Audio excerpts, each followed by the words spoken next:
আর আমরা তো কিছু হলেই গালে থাপ্পড় মারি না, এটা করি না? এই হাদিসটাও মনে রাখবেন, মানুষের গালে মারা নিষেধ আছে, জানতেন? আর মানুষের চেহারার মধ্যে মারা নিষেধ আছে। এই গালে চর মারা, গালে নাকে ঘুষি মারা, এই জিনিসগুলো নিষেধ আছে। কারণ এই চেহারাটা আল্লাহ রাব্বুল আলামিন, মানে আদম সন্তানের এই স্ট্রাকচারটা আল্লাহ রাব্বুল আলামিন সূরা সদের মধ্যে বলেছেন, খলাকতু বিয়াদাই, আমি নিজ হাতে সৃষ্টি করেছি। সুবহানাল্লাহ। আর সেই মানুষকে তোমরা এমন নির্মম ভাবে কেন মারো? সারা বিশ্বের দিকে তাকায় দেখেন, এখন প্রত্যেকটা জায়গায় রক্ত ঝরছে। কাদের?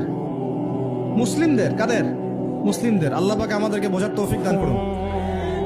আর আল্লাহ পাক কোরআনে কি বলছেন? যদি কোনো মানুষ একজন মানুষের জীবন বাঁচায়, সে যেন পুরো মানব জাতিকে বাঁচানো। এত পছন্দ আল্লাহর কাছে জীবন বাঁচানো।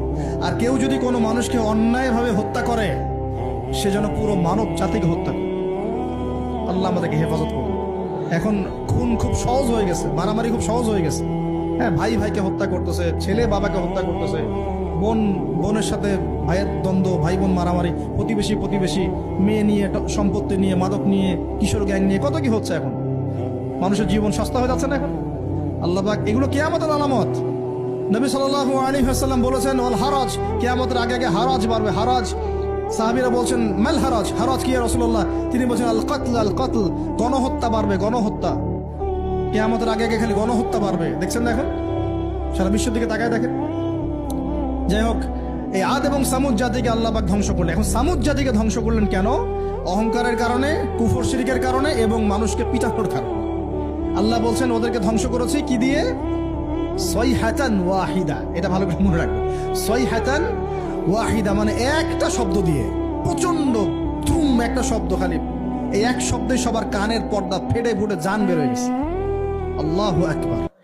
এক শব্দে মানে ওদেরকে আলটিমেটাম দেওয়া হয়েছিল, তোমরা কি ফিরে আসবে? ওরা বলছে যে কি শাস্তি আসেন নিয়ে আসো। তখন আল্লাহ পাক বলছেন, 3 দিন সময় দিচ্ছি, 3 দিন যা করার করে নাও।